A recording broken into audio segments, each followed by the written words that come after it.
நாம் எடுத்துக்கொள்ளலாம். சங்கீதம் 130வது அதிகாரம், அதில் 4வது வசனத்திலும் 7வது வசனத்தையும் ஒருவர் வாசிப்போம்.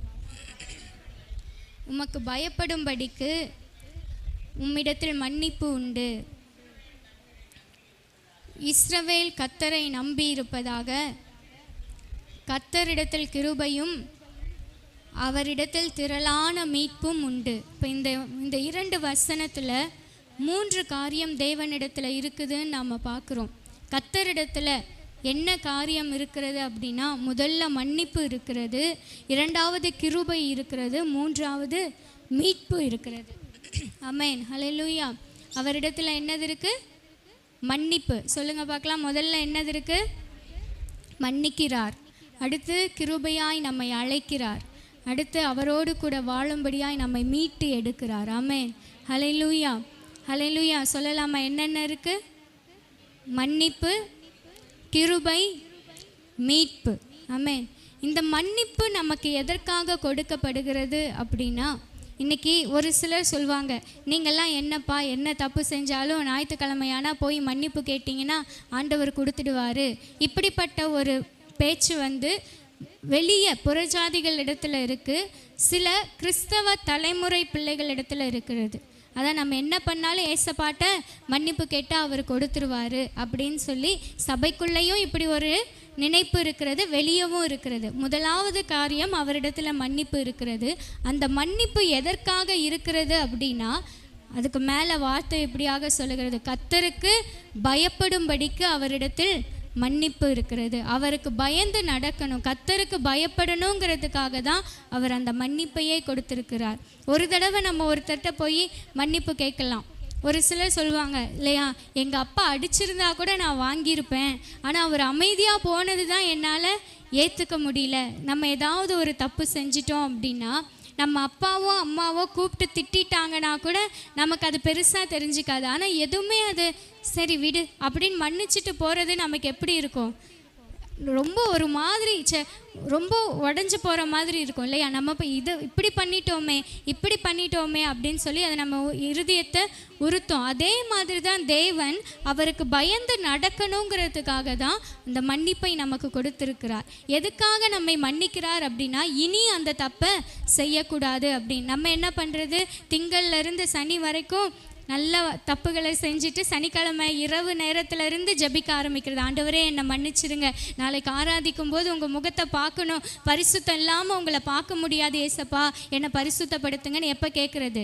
சனிக்கிழமை. சரி கேட்டோம், ஆண்டவரும் மன்னித்து ஏற்றுக்கொண்டார். அவருடைய தரிசனத்தை, அவருடைய வார்த்தையை நம்மோடு ஞாயிற்றுக்கிழமையில் பேசுகிறாரு.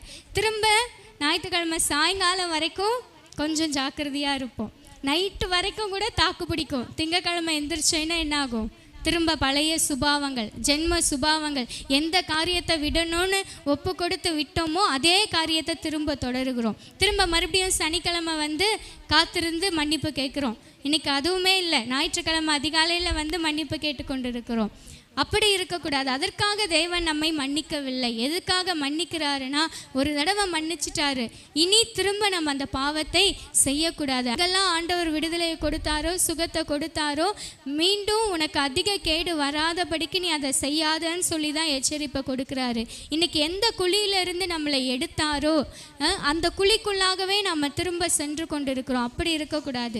போய் அதுதான் குந்தி நடக்கிற அனுபவங்கள், அந்த அனுபவம் நமக்குள்ளே இருக்கக்கூடாது. கர்த்தருக்காக வைராக்கியமாக எழும்பணும், அனலுள்ளவர்களாக இருக்கணும். அதுதான் வசனம் சொல்லுது.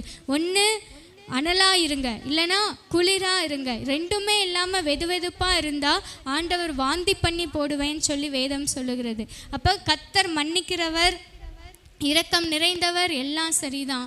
இன்னொரு பக்கம் அவரை பற்றி வேதம் இப்படியாக சொல்லுகிறது, அவர் பட்சிக்கிற அக்கினியாக இருக்கிறார்னு சொல்லி. வெளியிருந்து உள்ள வரும் வரைக்கும் நம்மளை மன்னித்து அவருடைய பிள்ளைகள் ஆகிற வரைக்கும், ஏன்னா தெரியாமல் அறியாமையில் நம்ம செய்த தவறுகளை தேவன் மன்னிப்பார். தெரிஞ்சும் நம்ம துணிகரமாய் பாவம் செய்யும்போது ஆண்டவர் என்ன பண்ணுவார்? அது எல்லாத்தையும் எங்கே கொண்டு வருவார்? நியாயத்தில் கொண்டு நிறுத்துவார். ஆமென். அதனால ரொம்ப கர்த்தர் நமக்கு மன்னிப்பு கிடைக்கிறது உண்மைதான். அவர் கிருபை உள்ளவருங்கிறது உண்மைதான். நம்ம அவரிடத்துல அதுவும் திரளான மீட்பு, நிறைய எத்தனை முறை வேணாலும் நம்மை மீட்டு எடுப்பார், எல்லாம் உண்மைதான். ஆனால் துணிகரமாய் நம்ம செய்யும்போது அவர் மன்னித்தாலும் அவர் நம் நிமித்தமாய் வேதனைப்படுகிறவராக இருக்கிறார். ஆமென். நீங்கள் நினச்சி பாருங்கள், உங்கள் கூடவே நம்ம ஆராதனை வேலையில் கூட பாடணும் இல்லையா, என் பக்கத்தில் நீங்கள் நிழலாக இருக்கிறீங்க. அவர் நமக்கு நிழலாக இருப்பதுனால நம்ம அவருடைய செட்டையின் நிழலில், அவருடைய செட்டையின் கீழே நம்ம மகிழ்கிறோன்னு சொல்லி, அவர் எனக்கு துணையாக இருப்பதுனால.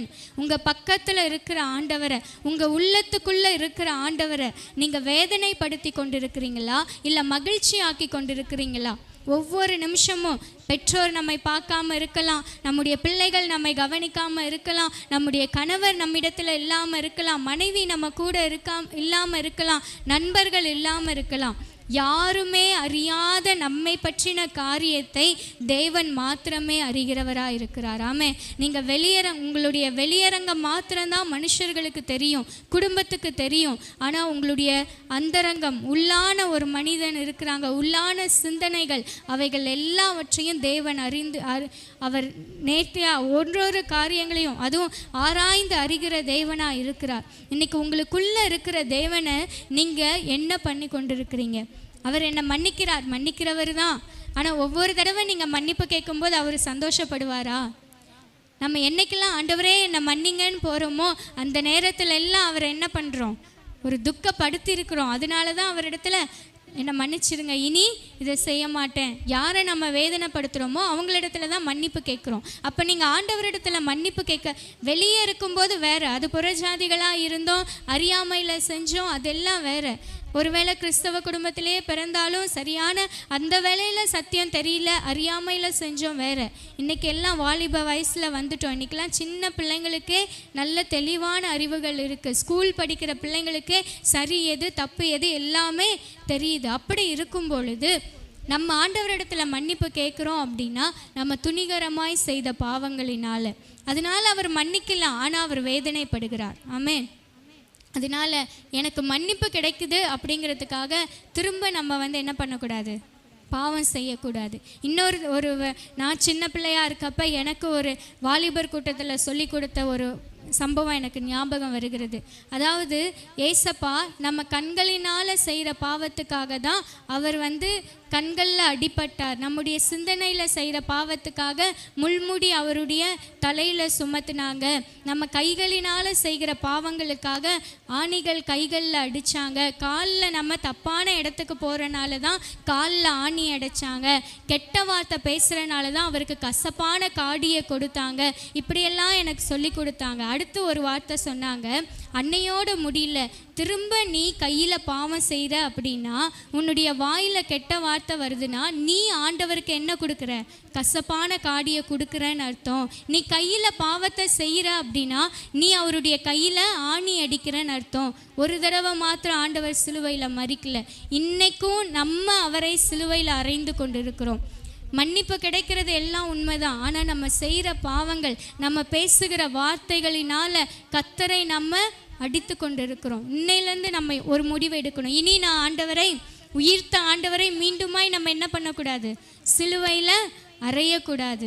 நம்ம ஏன் நம்மளால் பாவத்தை விட்டு வெளியே வர முடியலன்னா இது நமக்கு தெரியலை. இன்னும் நான் எனக்காக ஜீவன் தந்த இயேசுவை நான் என்ன பண்ணலை, இன்னும் அவருடைய அன்பை புரிந்து கொள்ளாமல் மீண்டுமாய் நம்ம என்ன பண்ணுறோம்? முறுமுறுக்கிறோமா? ஆண்டவரை துன்பப்படுத்துகிறோன்னு அர்த்தம்.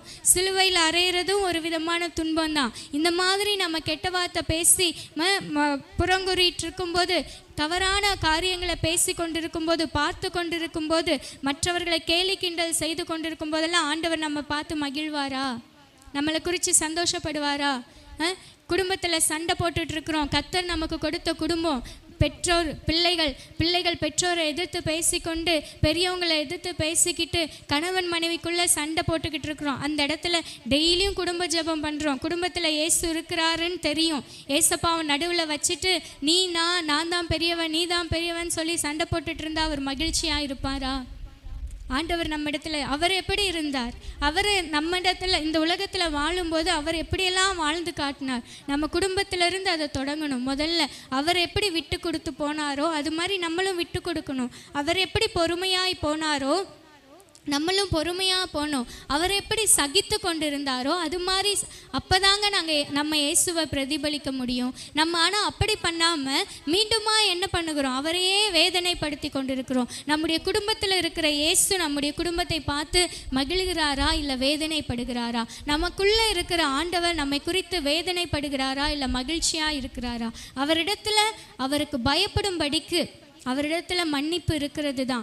அந்த மன்னிப்பு எனக்கு ஒரு அட்வான்டேஜாக எடுத்துகிட்டு எனக்கு தான் மன்னிப்பு கிடைக்குதேன்னு சொல்லி நம்ம துணிகரமாய் நம்ம பாவம் செய்யக்கூடாது. ஏன்னா அது அவரை வேதனைப்படுத்தும். ஆமே. அடுத்து அவரிடத்தில் கிருபை இருக்கிறது. எதுக்காக அப்படின்னா அந்த கிருபையினால் செய்ய முடியாத காரியம் ஒன்றுமே இல்லை. முதல்ல மன்னிப்பு எதுக்குன்னா நம்மை பரிசுத்தமாய் வாழ்கிறதற்காக நமக்கு மன்னிப்பு கிடைக்கிறது. அடுத்து கிருபை எதுக்கு அப்படின்னா அதாவது ஜெயத்தை பெறுவதற்கு, எல்லா ஆசீர்வாதங்களை பெறுவதற்கு நம்முடைய தகுதி நமக்கு உதவாது. அவரிடத்தில் இருக்கிற அந்த கிருபை மாத்திரம்தான் நமக்கு அந்த ஆசீர்வாதத்தை கொண்டு வரும். ஆமே. அந்த கிருபையினால தான் நமக்கு உயர்வு உண்டு. அந்த கிருபையினால தான் நம்முடைய தேவைகள் சந்திக்கப்படும். அந்த கிருபையினால தான் நமக்கு பொருளாதார ஆசீர்வாதம் உண்டு. அந்த கிருபையினால தான் நமக்கு சுகம் உண்டு. சொல்ல முடியுமா, நான் நல்லா சாப்பிட்றேன், நல்ல தெம்பா இருக்கிறேன், அதனால தான் என்னால் வேலை செய்ய முடியுதுன்னு சொல்ல முடியாது. இன்னைக்கு கர்த்தருடைய கிருபை இல்லைன்னா நம்ம நிற்கவே முடியாது. அதுதான் வேதம் சொல்லுகிறது. நான் நிற்கிறதும் நிர்மூலமாகாம நான் நிற்கிறதே அவருடைய கிருபையினால தான் அப்படின்னு சொல்லி. இன்னைக்கு எத்தனையோ உலகத்தில், அதுவும் இப்போ ரீசெண்டாக பார்க்கும்போது நினச்சா எங்கே பார்த்தாலும் ஆக்சிடென்ட்டு, நின்றுட்டு இருக்கிற வண்டியில் இடிக்கிறாங்க, போகிறப்ப நம்ம போய் அப்படின்னு இல்லை, எப்படி வேணாலும் விபத்துகள் நடக்கிறது, எப்படி வேணாலும் மரணங்கள் சம்பவிக்கிறது. ஆனாலும் இன்னைக்கு நீங்களும் நானும் ஜீவனோடு இருக்கிறோமே, அதுக்கு காரணம் என்ன? அவருடைய கிருபை. இன்னைக்கு நீங்களும் நானும் சுகத்தோடு உட்கார்ந்துருக்கிறோமே, அதற்கு காரணம் அவருடைய கிருபை. நமக்கு நல்ல சாப்பாடு, இன்னைக்கு கூட சாப்பாடு இல்லாமல் எத்தனை சின்ன பிள்ளைங்க பசியோடு தவிக்கிறாங்க, ஆனால் நமக்கு நல்ல சாப்பாடு கிடைக்குதே, அதுக்கு காரணம் அவருடைய கிருபை. சொல்ல முடியுமா, நான் உழைச்சனால தான் எனக்கு சாப்பாடு கிடைக்குது, நான் உழைச்சனால தான் எனக்கு வீடு கட்ட முடிஞ்சது? எதுவுமே முடியாதுங்க. நம்முடைய சம்பாத்தியத்தினால ஒன்றுமே செய்ய முடியாது. அவர் கிருபை இல்லைன்னா நம்ம ஒன்றுமே இல்லை. அவர் கிருபை இல்லைன்னா நமக்கு ஒன்றுமே முடியாது. அது நம்ம உணர்ந்தவர்களா அந்த கிருபையை நம்ம போக்கடிக்கக்கூடாது.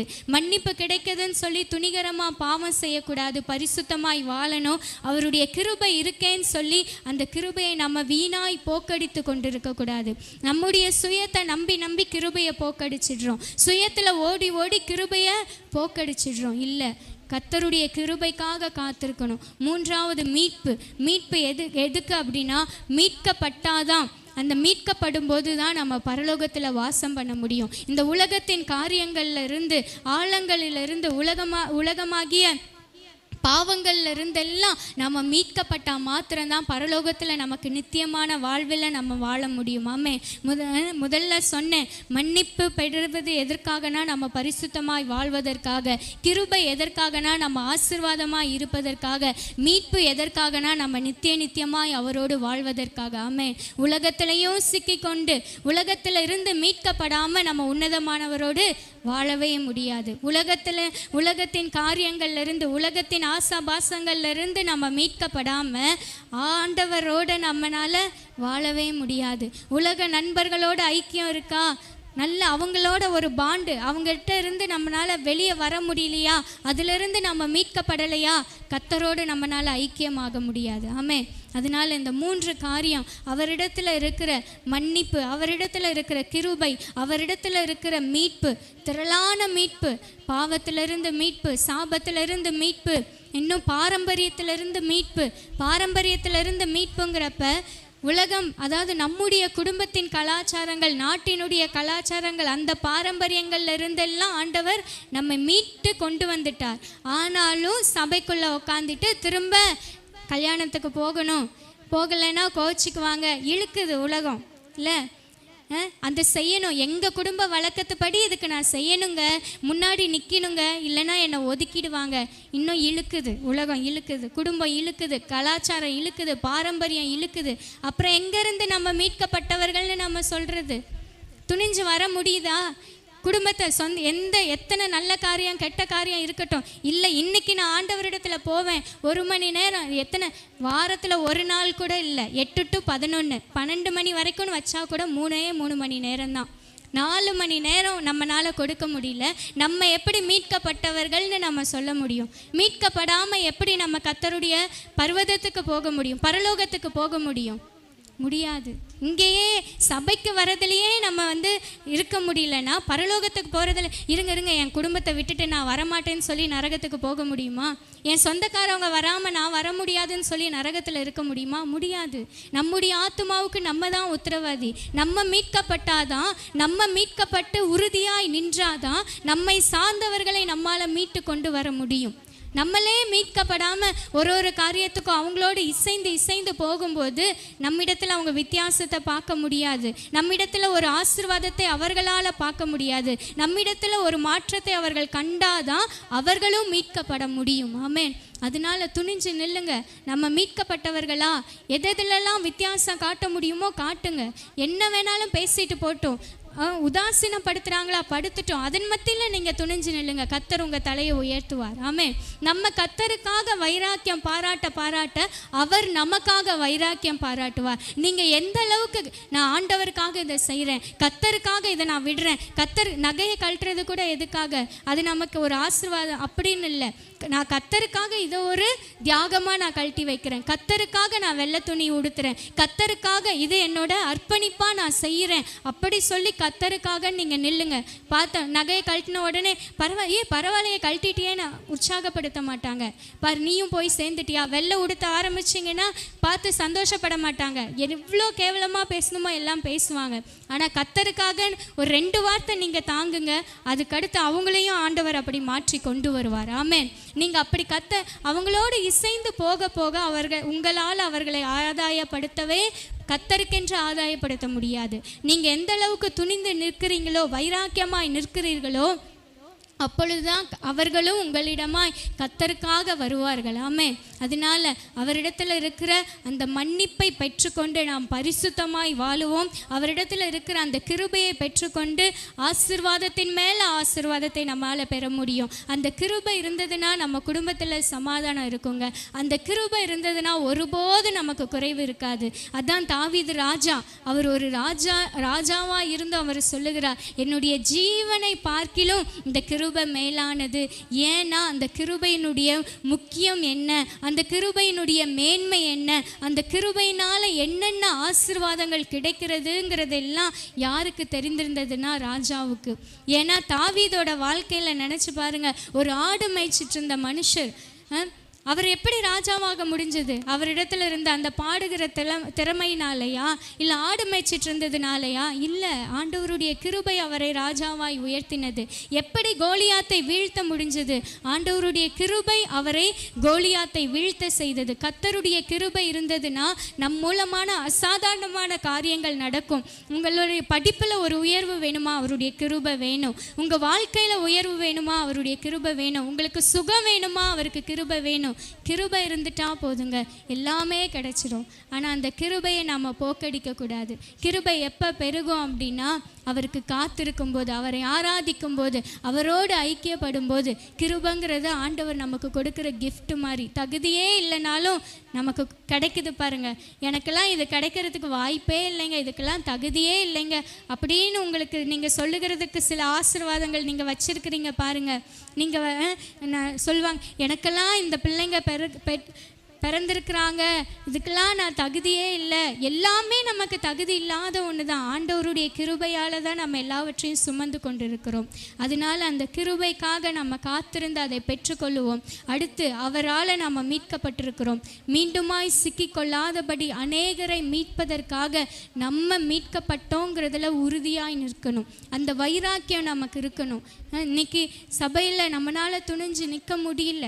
எந்த ஒரு காரியத்திலும் சபையின் காரியங்களில், ஊழியத்தின் காரியங்களில் துணிஞ்சு வர முடியல. அவங்க ஏதாவது பேசிடுவாங்க, இவங்க ஏதாவது சொல்லிடுவாங்க. இசைந்து போய்கொண்டே இருக்கிறோம். அப்படியே நம்ம என்ன பண்ணுறோம்? அதுதான் வழுவி போகிற இருதயம் உள்ளவர்கள்னு ஆண்டவரே சொல்லுகிறார். இஸ்ரவேல் ஜனங்கள் வழுவி போகிறவங்களாக இருந்தாங்க. அப்படி வழுவி போக போக அவங்க எப்படி தெரியுமா மாறினாங்க? அழைக்கப்பட்ட சந்ததியாக, தெரிந்து கொள்ளப்பட்ட ராஜரிக ஆசாரிய கூட்டமாக இருந்தவங்க எல்லாம் அப்படியே அதுக்கு புறம்பாய் மாறினாங்க. பொல்லாதவர்களின் கூட்டமாய் மாறினாங்க. பாவம் நிறைஞ்ச சந்ததியாக மாறினாங்க.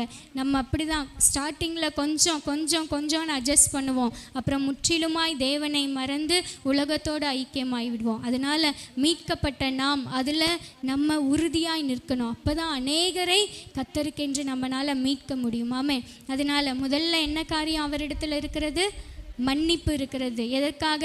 நம்ம பரிசுத்தமாய் வாழணுங்கிறதுக்காக. இரண்டாவது, அவரிடத்துல கிருபை இருக்கிறது. எதற்காக?